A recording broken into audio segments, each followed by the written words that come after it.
Okay, today is Saturday, December 21st, 2024, a few days before Christmas. And today marks the beginning of a project that I have been working on in the background for over a year. We're gonna be completely renovating my home studio, this room up here. This 12 by 15 foot bedroom that I converted into my studio setup when we bought this house about 3.5 to 4 years ago. This is where I come to work every day. This room has allowed me to make a living and build my YouTube channel, record my EP, produce a few projects for people over the last 4 years. And I'm incredibly grateful to have this space. But there are a few glaring issues about this room that are a result of how quickly it got thrown together that need to be fixed. And that's what we're gonna do in today's video. Hey, Rhett from the future here. So I wanted to give you a quick sneak peek of how this room ended up because I think it's pretty amazing. And to let you know a couple things. One, this video is gonna be pretty long. There's gonna be chapter markers, timestamps down below. So if there's a specific part that you wanna see, you can jump straight to it. Two, I wanted to go ahead and shout out Johnny from Crafted Workshop Now, who built this incredible desk. Watch this.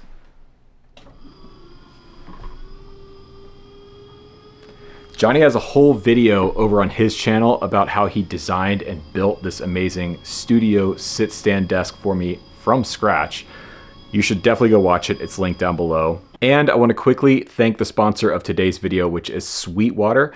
I needed a couple of things to tie up some loose ends here in the studio, like a new monitor controller and a whole bunch of snakes and cables for my Patchbay setup. So massive thanks as always to Sweetwater. They got that stuff turned around to me super quick so I could put the final touches on this studio build and get it wrapped up. As always, affiliate links down in the description. If you want to check out more about the gear that I'm using in this video and in my studio, you can find Sweetwater links down there as well. And as always, huge thanks to them for sponsoring today's video.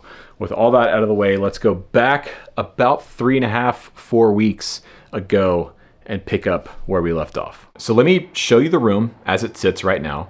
Let's talk about the issues and how we're gonna fix them. So this is the room. I thought about trying to clean it up and make it look nice for this video, but I decided against it because that's just not real. This is what this room looks like basically every day when I work in it. Now I will say, please be kind in the comments. I have ADHD. This is who I am. If you don't like clutter or any of that stuff, maybe skip ahead to the next part of the video, but this is real life for me. I cannot keep a space organized and cleaned and maintained properly. And over the last 3.5 years, I've made some changes. I've rewired the studio a few times. I installed this big server rack as my outboard gear collection has grown. But there are two main issues with this room that need to be addressed, and it's gonna require us basically taking it down and starting over to fix them. So the first and most prevalent issue in this room is the sound. It sounds awful in here. And for me, this has started to become a big problem because I'm doing a lot more mixing, both for my own music and projects like, live to tape or my EP, but I'm also doing some mixing for other people as well. Friends of mine, I started to produce a little bit, and this room has become a big problem, specifically in things like the bass frequencies. The low end is all over the place in this room. Like if you're sitting over here on this couch, it sounds like you have the sub turned all the way up and there's way too much low end in the mix. But if you're over here in the mix position in front of the desk, there's very little low end at all. There's also weird reflections, and you can hear in the mic that it's very roomy, it's very live in here. And not only does that make it really difficult to get the balances right, to get your panning right, to get the levels mixed correctly, but it also causes a lot of ear fatigue. My ears get worn out in this room very quickly. And what that all boils down to for me is time. It takes a longer time to get things mixed and dialed in because this room doesn't sound good. And because of my job being the YouTube channel and music, I am doing some kind of mixing or mastering or balancing or editing every single day in here. And that time adds up. Time spent bouncing multiple takes because you're having to edit things over and over again. It really starts to add up and it costs money. It also affects my videos. When I record my audio with a shotgun microphone over there, we have to go in and spend time putting like Isotope RX or some other sort of noise cancellation plugin to get the roominess out of my shotgun mic. I mean, It's a lot. So I have a loose plan together of what I'm gonna do to acoustically treat this space and get it as dialed in as possible. Now, I am not a professional acoustician or acoustic engineer, but I know a thing or two. I've learned a thing or two by working with people for a long time, and I've got some pretty interesting ideas on how to get this space sounding much better. And the second major issue in this room is the cable management.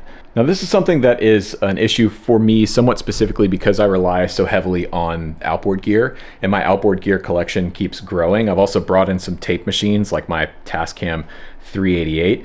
I use outboard gear to not only record with, but to mix with, and that's a huge part of my process, and I want to continue to expand that, but I have to address the patch bays and the cable management in this room. The cable management is so bad that it legitimately gives me anxiety. You never see under this desk because I don't show you, but it's bad. When you're sort of fighting your space, you're having to expend energy working against the space because it's not dialed in properly. It sucks away creative energy, at least for me, and it's tough.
Today, we are starting the acoustic treatment in this room. Now, I am by no means an acoustician. I'm not a professional. I have been doing some research online, and there's a few fundamental things that I'm going to try and stick to with a plan when it comes to treating this room. There's a couple of YouTube channels that I have found that are really helpful with this stuff. One in particular is Acoustic Insider. He's got a whole series of videos on treating home studios. I'm gonna go off of some of his techniques here, and we'll see. This is my first time like building bespoke acoustic treatment for a room, and it's not gonna be perfect. The goal in here is twofold. One is to control and fix the bass response as best as we can. The second goal is gonna be to dry up and tighten up the space, primarily for filming YouTube videos in here. You can hear how echoey it is. So to do that, I've got a plan. We're gonna do this in 3 steps. Step 1, which we're about to do right now, is find the mix position. Now, Acoustic Insider has a technique he calls the Basshunter technique, which we're gonna try out here in just a minute. But I've realized that where I had the desk before and where my mix position, my listening position was, I don't think is quite right for this space. I suspect we're gonna have to bring the speakers and the desk out away from this wall a little bit. And my hunch is that my mix position will end up somewhere almost here, kind of in the middle of the room. Now it's gonna present a challenge when it comes to the room layout and filming in here because it's not a big space, but I think we'll be able to work around it. Plus it'll give me access to the back side of the desk, which will make it easy to wire stuff and do cable management and that. Step 2 is gonna be to build and place treatment.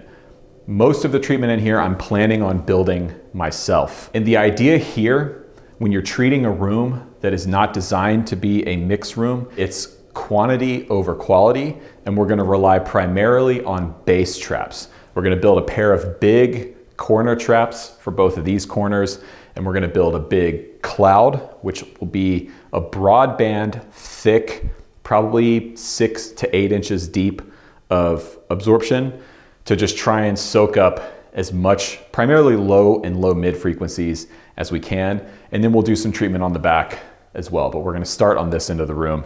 And then step 3 is to rely on some speaker calibration and room correction software to sort of get you over the last 10 to 15% of the treatment. Now, I have been using speaker correction in here for the last year. I use SonarWorks Sound ID, not sponsored. I paid full price for it.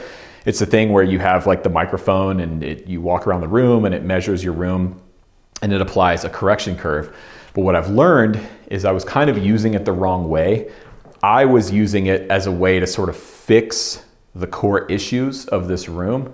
And that's not really what speaker correction or speaker calibration is for.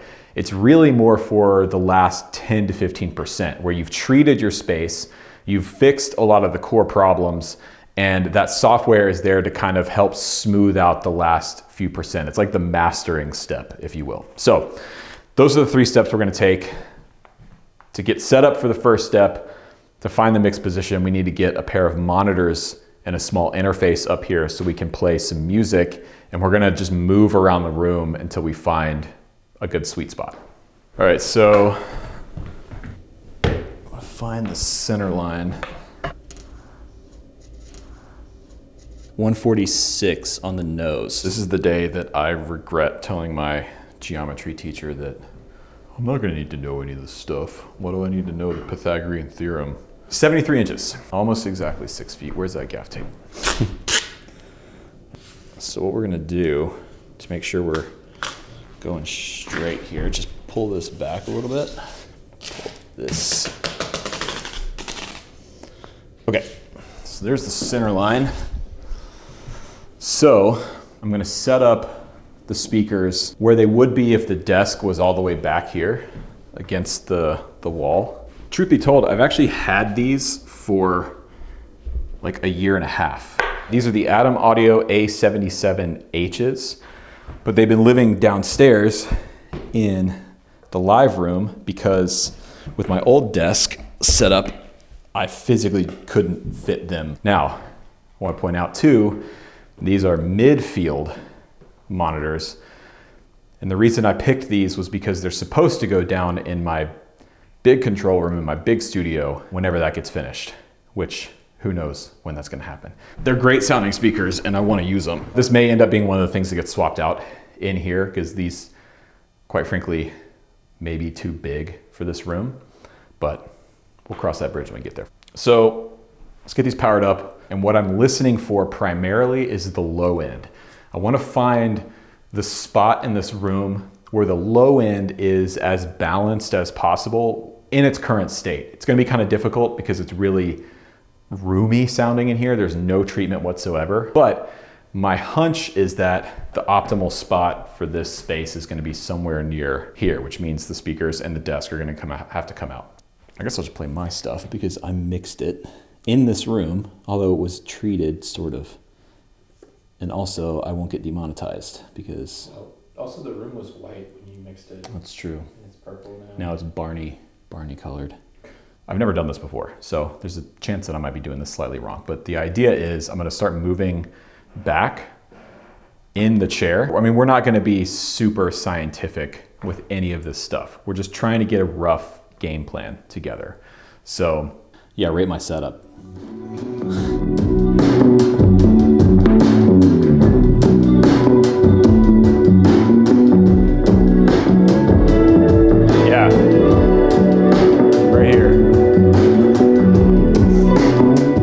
There's like no bass almost right here.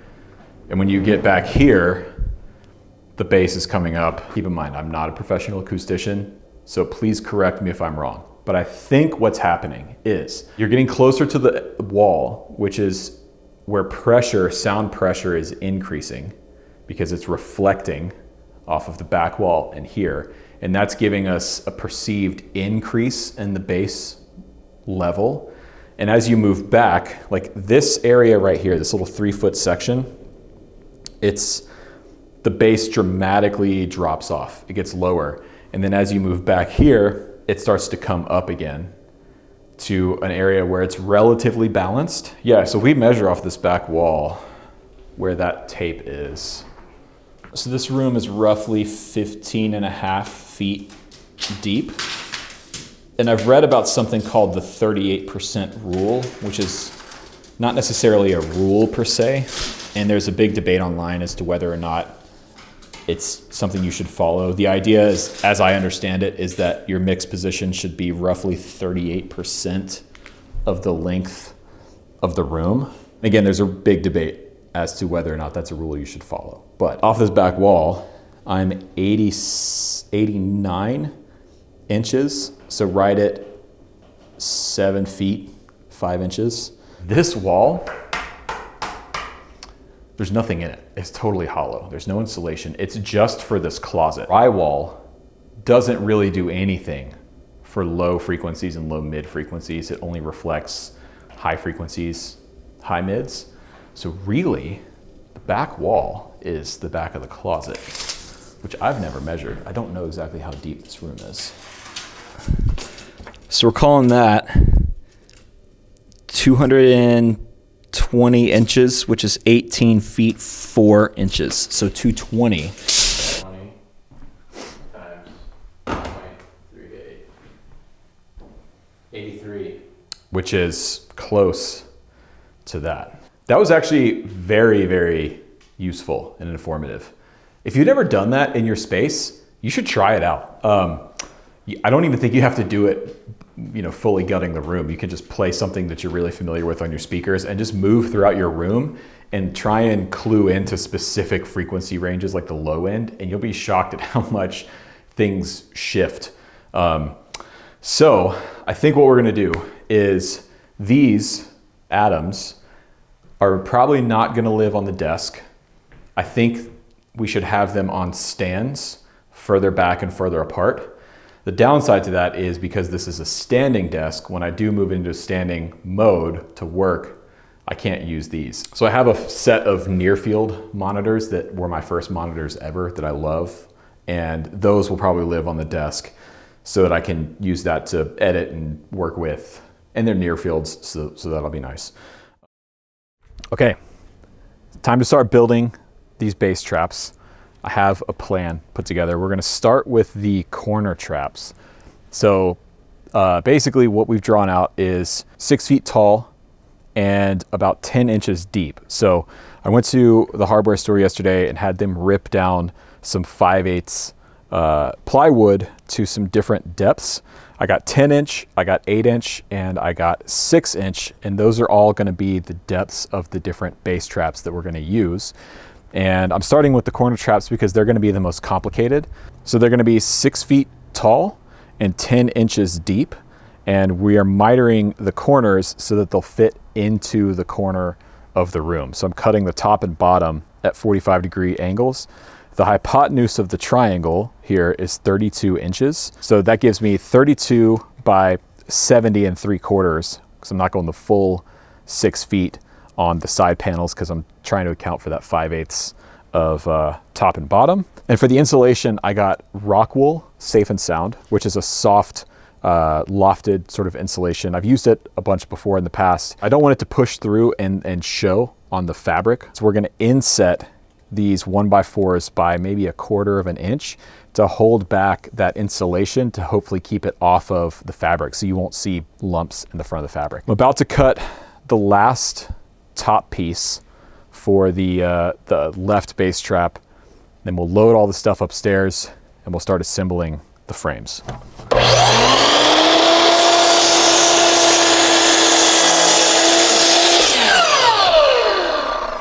Okay, so we're getting the first one put together here. I'm gonna pre-drill my holes because I don't want this plywood to split. And I'm using these construction screws, which are pretty stout. And we got the first side put on. And you have to be super accurate with your pre-drill or else it's just gonna come out the side. So I have seen some people call for building these kind of panels out of 3/4 inch ply. This is 5/8, and I can understand the reasoning for going to 3/4 inch because you have more wiggle room to play with. But the reason I went with 5/8 is because they'll be lighter. And I'm doing 3 per side just because it feels right. Yeah. All right, first side's done. Get this other side. And then we'll dry fit it and we'll find out if I made any massive mistakes with my measurements. Stand it up. I'm gonna go right where you're standing. I mean, look at that. Huh?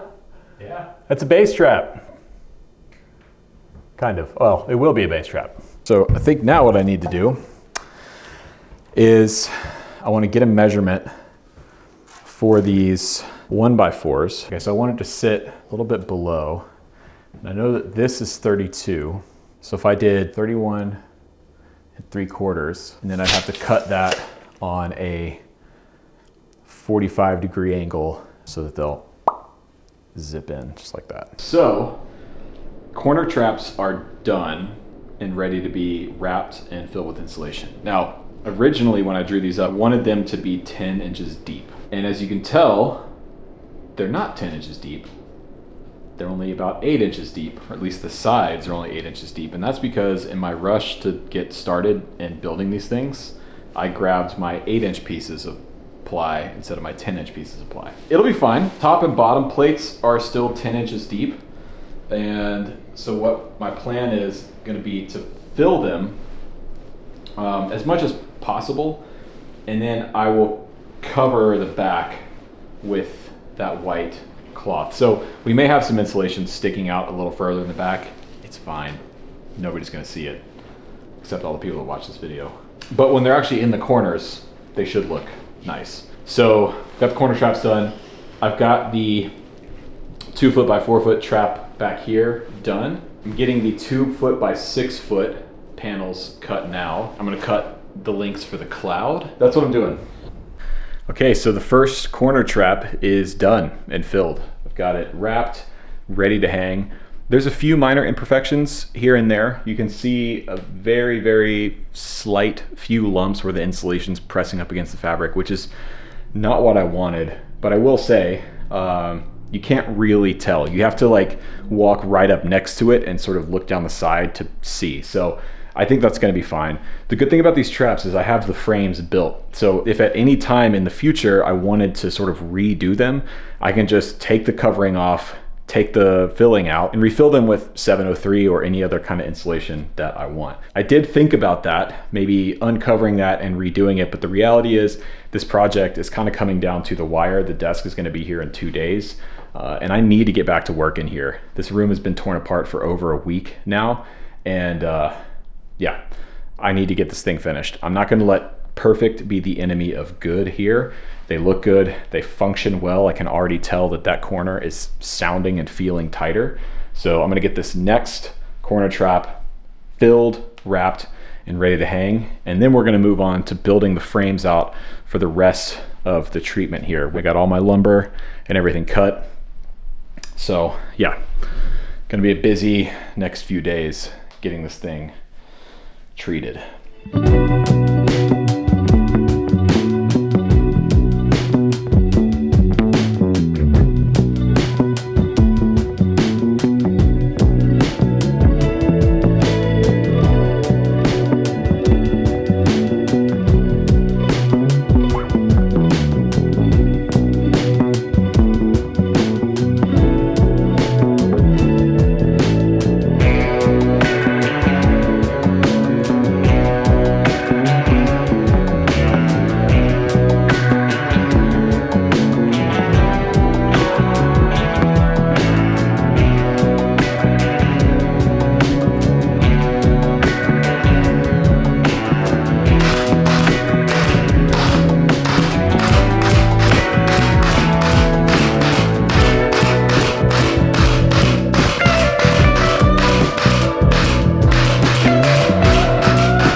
finishing up the last of the frames for all the panels, and I decided for basically all of these except the cloud, I'm gonna hang them with French cleats. So what I just did is went to all of the frames that are gonna hang on the walls. On the back of them, I added a 1x4 strip flush across the back. Each one measured down exactly 24 inches from the top. That's what I will mount the French cleat to on the panel. And then when it comes time to mount them on the wall, I just have to set the laser level at the same height to mount the wall French cleat. And then they should all just line up perfectly across the top. Now, a few reasons why I'm going with the French cleats. A, they're super strong, really secure. B, they give you some wiggle room side to side, so you can just get the panels on the wall and then sort of line them up a couple inches here and there as needed. And C, they're reusable. So whenever we sell this house and move, or I repurpose this room for whatever reason, I can take the panels and the French cleats and move them into the next space and reuse them. So it's pretty rad. Now next, I'm gonna finish up the 2 boxes for the cloud. Now, the cloud, I've decided to do 2 panels. They are 2 feet by 4 feet, and they're 10 inches deep. Now, I'm probably gonna have to move the fan down a little bit, but we'll see. Now, my plan for hanging the cloud, a pair of 2x4s, both panels, while they're on the ground, tie the 2 panels together up into the ceiling. It makes sense in my head. It's still gonna be challenging, but I'm sure we'll run into some kind of issue that we'll have to solve, but we'll cross that bridge when we get there.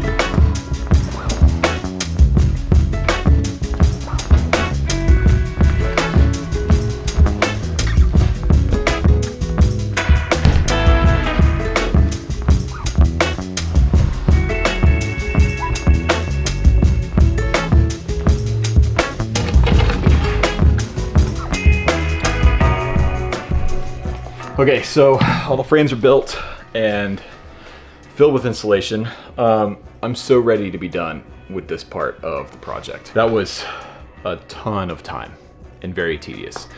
I had to go back and add some more bracing in the tops and the corners of some of these boxes, as you can see here. I noticed when I started filling the first one that the insulation on the ends was starting to come out, and that may not be a huge issue. Once I wrap them and put a bunch of tension on the fabric, I think that's gonna hold the insulation back, but I really don't want any bulging insulation coming through the fabric because that just looks tacky. Plus, those corner gusset pieces actually added a lot of rigidity and strength to the boxes, so I had them laying around. They were offcuts from building the frames, and they came in handy. Okay, so if you're gonna do this at home, a couple of pointers. One, like I just said, go ahead and plan on adding some kind of either corner gusset or cross brace framing all the way on the ends. That's just gonna help hold your insulation in better. The alternative is to do some rigid board insulation like the 703 that I have in the clouds here. That will hold the rest of the soft insulation back. These 703 panels, by the way, I've had for years. I just recycled them out of old panels that I wasn't using anymore. So those are gonna be for the clouds. However, if you are gonna use something like 703 or the Rockwool, I think it's R30, whatever their rigid board insulation is, go ahead and measure and build your box to that specific dimension. The panels themselves, I don't think are exactly 2 feet by 4, 24 by 48 inches. They're a little wider or a little different. I think so they can fit through studs. I'm not really sure.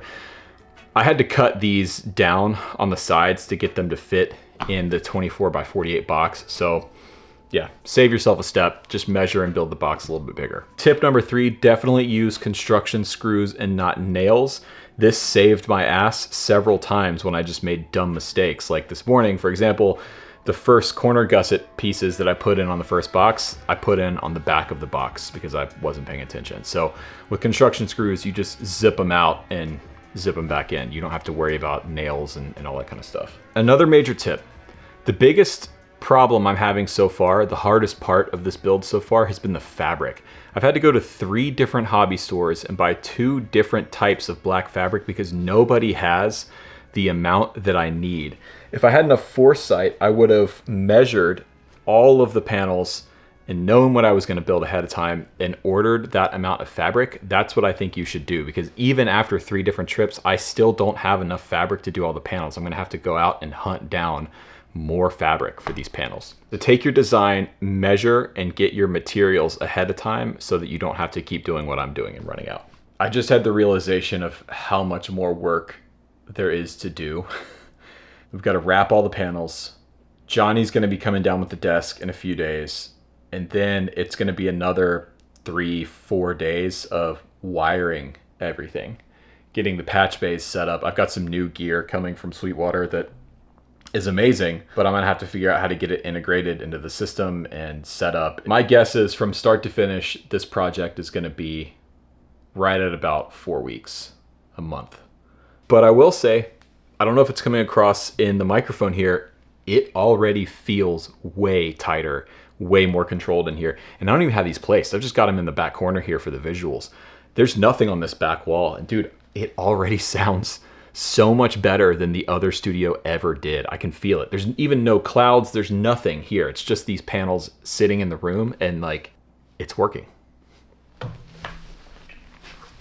Okay, so we're on day 5 of just these panels. We've got it figured out. And by we've got it figured out, I mean, Tilly has it figured out. I tried wrapping a few of them and it's just not, my brain doesn't work this way. I don't understand fabric. I don't understand how to make it fold and nice and neat, and she does. You so don't like wrapping presents. I can't wrap presents. It's like genuinely, it's not in my, I can't do it. So, but we've got some of the other treatment up. This is the existing treatment that I had in here before. These are the Prime Acoustic panels from the old setup, and I'm just repurposing them because why not? We have them. They work really well. So I also got one of the new boxes hung up here above the door. These broadband corner traps. These are from the Prime Acoustic kit up there in those corners. And I don't know if you can tell on the microphone, but it's way tighter in here. It's pretty dry, pretty tight, which is what I wanted. I want this room to not have a lot of like character. I want it to just sort of be out of the way, especially for the YouTube stuff, like doing voiceovers, talking to camera. I don't want a lot of room sound. That's why we're doing as much treatment as we are in here. So today's Monday. I started building the panels on Thursday. I think I have probably close to 40 hours in these panels. I'll be glad to have them when they're done, and it'll be cool to say that I built them, but That I helped you build them. it'll be cool to say that we built them. But right now I'm like, I understand the value of buying these pre-made panels. I know they're expensive, but damn, this is a ton of work. Okay, so it's time to hang the clouds, 2 cloud panels. This is something I've been dreading because it's going to be pretty tedious and a lot of work and could screw it up. So for the last several days, I've been going back and forth on how to actually hang the panels. And I've talked to a few contractor friends of mine, and I'll show you what we're going to do. So these are the panels. They're 2 feet by 4 feet by 10 inches deep, and they're basically full of insulation. So there's about 9.5 inches of insulation inside them. I want a little bit of an air gap off of the ceiling, but the challenge we have in here are a few things. First of all, the fan. The way the fan is set right now, it's going to interfere with the cloud over the listening position. So we've taken the blades off. We're going to try and get the cloud hung and then see if we need to either A, drop the fan down with a longer down rod, or B, we might have to have an electrician come and just move the fan up that way a little bit. Problem number 2 has been the fact that the ceiling joists are not even with the center of the room. So if you look here on the floor, we got some tape. These orange tape lines are the ceiling joists. And the other night I found that by literally just going up there and drilling a bunch of holes until I hit a joist, and then measuring out 16 on center and transferred those measurements to the floor. This black tape line here is the center of the room, which we marked out when we were doing the listening test. So what I want to do, I want to have a little bit of a gap between the two clouds. A, aesthetically, I think it looks nice. B, it'll help widen the cloud out and give it a little bit more coverage. And as you can see, the problem here is that I can catch two ceiling joists on this cloud, but I can't catch two ceiling joists on this cloud. And this has been sort of the biggest hurdle with this. So after talking to a contractor friend of mine who I really trust, what we're going to do is go into the drywall with these toggle bolts. These are rated to 137-ish pounds for a shear load, like on a wall. It doesn't have any rating for a overhead load, but these panels weigh about 30 pounds a piece. We're gonna have 4 of these bolts on each panel, and this is gonna give me a nice clean looking install. I think it's gonna be the way to go. And we're gonna attach the panels to the ceiling with these steel L brackets here. So pretty simple. This will just go, you know, into the side of the panel, and then that's what we'll go into the toggle bolt with. Pretty easy. So what we're gonna do now is lay the panels down on the floor. I'm gonna mount up the brackets to the panels. We're gonna take some measurements, and we're gonna transfer those measurements to the ceiling. We're gonna pre-drill our holes for the toggle bolts, and then we'll lift the panels up one at a time to get them mounted, and hopefully this will be a one and done type thing, knock on wood. That sucked. that sucked real hard. It took all 3 of us, Chris, Tilly, and I, multiple attempts to get these hung, and I don't ever want to do that again, ever. I made it harder on myself by not measuring and setting the brackets in the exact same spot on each panel. I measured the height, but I didn't measure like left to right. So what that meant was we had to measure and triangulate every hole in the ceiling to try and get these to line up. And all things considered, they're pretty damn straight. Like, they might be 1/8 of an inch off in one direction, but depending on where you're standing in the room, you can't really tell. And you'll notice the fan technically clears. Technically. It's not ideal, but I don't have to touch it right now. Listen, it's fine. The fan's tall enough, it'll be out of the way. No one will touch it. It'll be fine. It's fine. Look at that. Don't look at it too close. The other thing I noticed is, if you look here, there's a board sticking through, and I thought like, oh no, it broke or something, and that board's sticking through the fabric, and then I ran my hand along and I realized I forgot to screw that board in. So I think what I might do is just a pair of really thin like brad nails, like finishing nails through the side here, and they'll put small holes in the fabric, but it'll be fine. You won't see that sticking through. But I hope these damn things work, because that was a whole lot of effort. Wait, you put the insulation in those, right? Yeah, I did think about that. I was like, shit, there is insulation, but I can feel it. 703 is right there. Maybe I should have done 3, but it's fine. I'm never doing that again. Cool. So acoustic treatment is done, which took almost exactly 1 week. It was a ton of work, but I'm really, really happy with how it came out. Tilly did all of the covering, all the fabric covering, which she did an amazing job on. They look really good, way better than I could have done. But it sounds so much tighter and more controlled in here now. You probably pick it up on the camera. It's just way better sounding than it was. So with that, Johnny's here. Hello.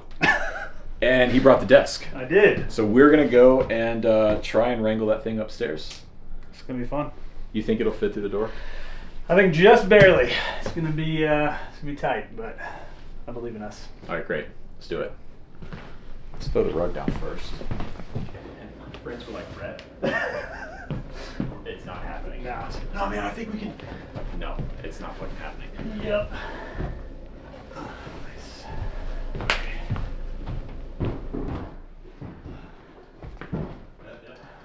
Yeah. Oh yeah. Oh my god. Jesus. Oh my god. Dude. You know what? That was easier than I thought it was gonna be. Whew. I was dreading that. Yeah. Whew. Dude. Holy shit. That was as tight as it possibly could have been. I will, I didn't want to say anything. There's a moment on the stairs. I almost just lost my balance. And we would have all gone tumbling down. That would have been bad. Bad day. Mostly bad for you. Yeah, it's gonna look killer, all loaded up. Yeah, this is what I was hoping too, was the paint color would go with that wood, because there is this like purple in here. Dude, hell yeah. So excited. So what, walk me through this desk. So it's all made out of black walnut, which came from near me in North Carolina in Asheville. Bought it from a friend of mine, bought the entire tree worth. Live edge slab for the main desktop. This is 3 pieces that were glued together just to get enough depth, because obviously we wanted to have room for all this rack mounted gear. So when we were designing it, kind of, ballparked the dimensions and then started looking around in my slab collection essentially and found this one. And I thought, originally I wasn't going to use a live edge slab, but I figured if I could find one that kind of had a little bit of a concave curve to it, it would work. And so this one I think is just perfect, because I feel like for working here, it's going to be amazing. You still get full access to your keyboard, because it kind of curves in a little bit. So I'm really happy with this slab. It's got some beautiful figure in it, and yeah, it just turned out gorgeous. Then I built this kind of whatever cabinet rack mount gear storage system on top of it. It can hold like 7U or something like that. The U's are always confusing to me, but it's 6U on either side, and then 3U under where the computer monitor will go. This little cubby is for a Mac Studio. It's like perfectly sized for that. And then I built these to fit those Atom monitors, but obviously they'll work for pretty much any studio monitors. So yeah, it's came together really nice. Obviously I have the MIDI keyboard tray, and then I think the real cool thing is that it's all built on a standing desk base. So if you want to track guitars or whatever standing up and then go back to working sitting down, you press one button and the whole thing drops down. And the reason this was possible is because this particular bass is rated at like 560 pounds or something, because that's obviously you're gonna have a ton of weight if you load up all this rack mounted equipment. And I mean, just the dang slab, we struggled majorly getting it up here yesterday. So it took pretty much all of our energy to get this thing up here. So it's yeah, I think it turned out really great, and hopefully it should be perfect for your uses. It's so beautiful, man. Like, I can't thank you enough. And get over how good this walnut looks. And walnut it's probably my favorite, and it's just nice because it is locally grown, so it's not like some crazy, endangered resource. I'm pretty sure this came from a tree that probably had just fallen down or whatever, and so rather than getting turned into mulch, it got turned into this beautiful slabs. And then so the base is from FlexiSpot. Cool. You said this will go up to like 50 inches. Yeah, it's super high, but yeah, way higher than you would really ever need. But I think, as a fellow YouTuber, it's just so nice to be able to move your desktop rather than move your camera, like move your tripod. Because my workbench is also on a lift top. It's on this crazy like scissor lift thing. And it's just so nice if you need that like top down shot or whatever, like if you want like a nice, you know, front view of all your rack gear, just move the desktop. Or even being able to now get behind the desk, you can just go under it and behind and work and get all your stuff patched in and change stuff. And this whole top section is on like felt pads, so you can very easily slide it forward, because that, you know, inevitably you're going to change gear and you don't want to have to like, you know, squeeze behind there, so you can just slide it forward a little bit and do all your cable routing and slide it back into position very easily. And I think that's how I have it set up on my desk at home, and I think it works great. Are you going to have plans for this released anywhere? I might. I hadn't really thought that through entirely, but I probably will, because I know that first desk I didn't do plans, and a lot of people asked about it. So, you know, if you built it out of something like plywood or whatever rather than crazy hardwood, it'd be a lot easier to build. It's, you know, basically just a bunch of squares for the most part. I cut some angles just for, like, you know, make it look fancy, but, you know, you could build something like this very simply. I mean, this could be a solid core door for, you know, all that it mattered. So that would be pretty approachable, I think, because all these rack mounts are just, you know, off of Amazon. They're just screwed into the side. So this could be a plywood box, and it would do the same thing. Yeah, I think even just releasing plans for this, like I'm calling it the doghouse, but that, and I love that it's on felt pads, so you could take an existing desk or tabletop you have and build this, and then just place it on whatever. And same with the keyboard tray. You know, this is just a drawer slide, or whatever keyboard tray slide meant for, like, you know, computer keyboards. And I just adapted it to work with a MIDI keyboard, and it works awesome. I have the exact same setup in my house with like my Arturia MIDI keyboard, and it locks out, so it's not like going all over the place while you're playing, and then, you know, just tucks away. Yeah, and this could be cool too, like if someone wanted to start with a standing desk that had a nice top, and then build the keyboard tray and attach it and build the doghouse to whatever size or needs that they have. Because that's the other thing too, is like, if you needed more rack space, build it a little bigger. If you needed less rack space, a little smaller. Or, for, you know, you can change this center section up for different things. Like, it's very modular. And I mean, the other thing is, like, you could do the same thing with these and build yourself sidecars. I mean, it's pretty simple, you know. It's like, especially if you're just doing plywood or whatever, it's just a bunch of squares, you know, and you can just screw them together. So it's you don't need to get fancy with all the joinery like I did. Yeah. I can't get over that. It's so rad. It's old. It's even got a little USB port here for charging your phone. Wow. Yep. All right, so it's the next day. I spent all of yesterday starting to get everything racked up and starting to get some basics run in terms of power and everything for the desk. I didn't film any of that because, quite frankly, it's pretty boring. Like, it's just a bunch of, you know, driving screws into rack gear. But I've got my preamp rack here ready to go with the aux on top. I've got basically everything placed on the desk, I think the way I want it laid out. And then over in the sidecar here, I've got the Patchbay setup and the new monitor rig. But the other thing we did is dialed in the new room layout.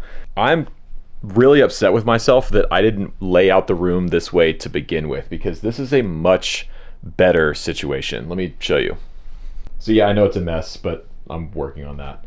But putting the amp shelf in that corner, which before was completely unused, there was nothing really over there, and then moving the couch here, because I do have people come over and hang out and work with me. We write together, we make music together, so it's nice to be able to have the person sitting right next to you on the desk. So being able to have the person sit right next to you while you're working here at the desk, I think will be really nice. And then over here I'll have, you know, my amps, my tape echoes, spring reverb tank, so that when I need to, I can get to it. And then obviously we have the desk there. And then I'm reusing the old sidecar from my previous desk to house the Patchbay. So I had Sweetwater send me out 2 new Patchbays, or patch points from Switchcraft. So I have an XLR patch point for 8 in, 8 out, and then I have a 1/4 inch patch point for up to 16 quarter-inch ends. This will be good for plugging pedals in and out, synthesizers, anything that's quarter-inch. I can plug it straight in to the front here and have it go into my patch bay. Let me clean this up actually because I'm filling it. The other major addition that I made is the Dangerous Audio Monitor ST. You see this in a lot of recording studios. It's a monitor controller, monitor switching. This is capable of a lot of different things. Basically, I'm just going to be using it to switch between the two sets of monitors, the Adams and my old Event PS6s. And the cool thing is it has a remote control for the desktop, so I'll be able to do all of my monitor switching and controlling and everything from right here. It even has a built-in talkback mic over there, which is super nice. So as you can see, it's starting to come together. I'm gonna spend the next few hours finishing up the power, running all the power to everything, and then it's time to start running the signal, starting to connect all this gear, starting to get it into the patch bay. I'm kind of dreading that because it's a lot of work and it's a lot of thinking. It's a lot of just letting your mind spin about signal flow and what needs to go where and where it needs to live in the patch bay. But it's got to be done because basically I have today and tomorrow, because the day after that we leave to go to NAMM for a week, and I want to have this space done before that so that when I come home from NAMM, my new studio is set up and ready to use. We're coming up on almost a month of not being able to work in my studio space, and I need to get back to work. So yeah, we got to finish it up.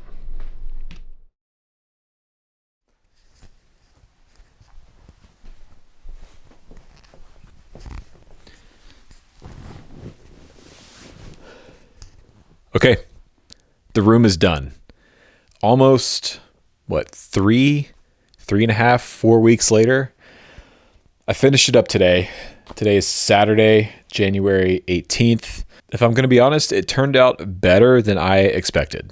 The catalyst for this whole thing was this desk. When Johnny and I started talking about this project months and months and months ago, I knew this would be a good opportunity for me to fix a lot of the issues that I had with this space from a few years ago when I set it up. And on paper, I knew that a general layout change, a new coat of paint, cleaning up some of the wiring would make the space feel better, but I didn't expect it to completely transform and shift how I feel in this space. I don't think I realized how uncomfortable I was in here until now. It feels weird to say because, I mean, almost every working day of my life for the past 3.5, almost 4 years has been in this room. But now with this new layout, I actually want to be in here. Like, I find myself wanting to just come up and hang out. And part of that is, you know, the newness, the novelty of it. But I think a bigger part of that is actually just the space. Like, it's a vibe in here. So for the past 4 days, I have been up here wiring the studio and getting it ready to go. I've got a new patch bay set up. This is the most complicated patch bay that I have done to date. And when you look at it on the surface, it seems like overkill. I have been in fully fledged recording studios that don't have a patch bay this complex, but there's a pretty good reason for that. Last year I wrote and recorded, produced my first EP, my first original work. And I've made music in this room ever since I started working in here a few years ago, but this was a little different. This was like with the intention of releasing it, with the intention of it being its own album, its own thing. And I learned a lot in that process. And one of the biggest lessons I learned there, I applied to this space, which is why I took so much time to get everything laid out exactly right, especially the patch bay.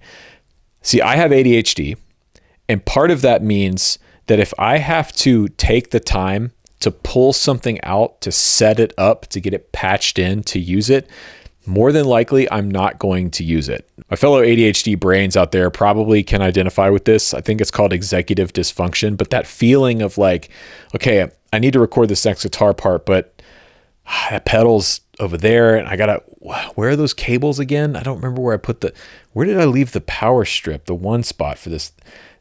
Man, that means I've got to go downstairs and get this thing, and before you know it, you talk yourself out of recording that guitar part or programming that new drum pattern or pulling up a mix, whatever it is.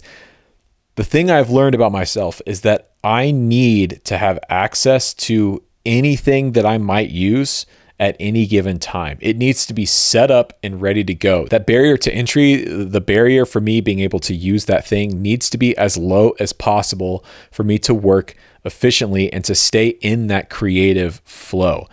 Again, as someone with ADHD, getting focused and getting on track on something takes a ton of energy. And when that focus gets broken, it sucks because you know it's going to take as much or more energy to get back in that groove as possible. So I've set the space up with that in mind. Everything in this space that you see is run into that patch bay, set up and ready to go, so that any moment I can pull up a sound and send it anywhere in this studio to any piece of gear to just try something out. There's no digging around for cables. There's no looking for power supplies. Everything is ready to go. And I've even got a few open slots on the desk so that I can pull a pedal out or pull a synth out and patch it straight in and go. Now, I had a ton of help with this project. It wasn't just me. My production assistant, Chris Marks, really went above and beyond with this project. My beautiful wife, Tilly, who helped so much behind the scenes. My friends, Phil and Shay, they pitched in when they could. This was really kind of a community effort. But most importantly, in this particular project, I want to thank my new friend, Johnny from Crafted Workshop. This desk is beautiful. It's so well done. And I know because I watched his video on it, it took so much time and effort for him to build this for me. I truly don't believe that I deserve it and that I'm worthy of it. When we loaded it in and he was here, I almost felt like bad. I almost felt like, are you sure this, you should just like keep this or give this to someone else. Like I haven't earned this. I could not be happier with it. It is every single thing that I wanted out of a setup like this, and it could not be more beautiful. So to Johnny and to everyone else that helped with this project, thank you. Now, the other big issue in here was the sound. It's much better. So this is roughly mix position here.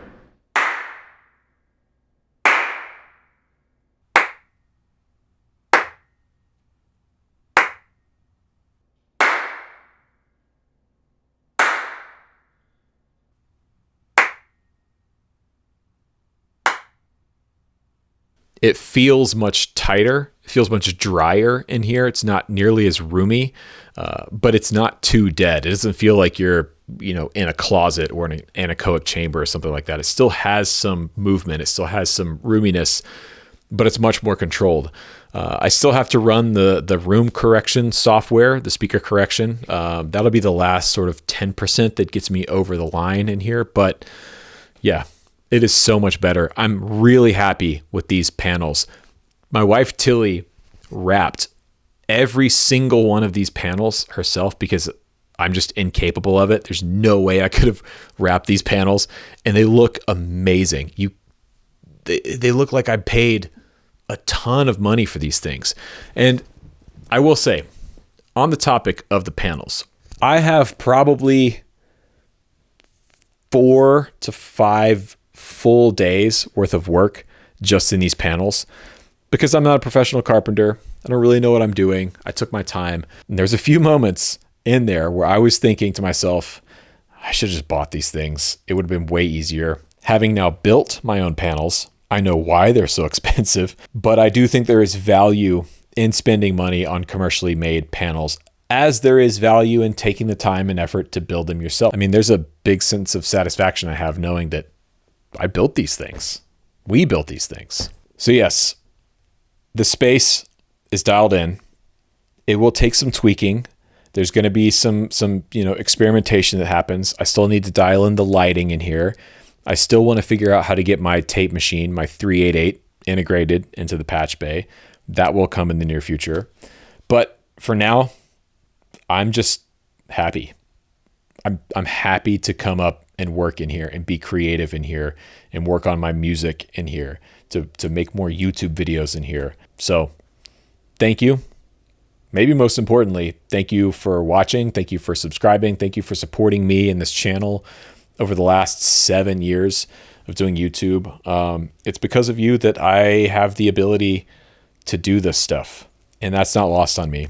I will have all of the pertinent links in the video description here. Most importantly, go watch Crafted Workshop, Johnny's video on building this desk. It's incredible. I've watched it 3 or 4 times. I really love his channel. Go subscribe, go support him.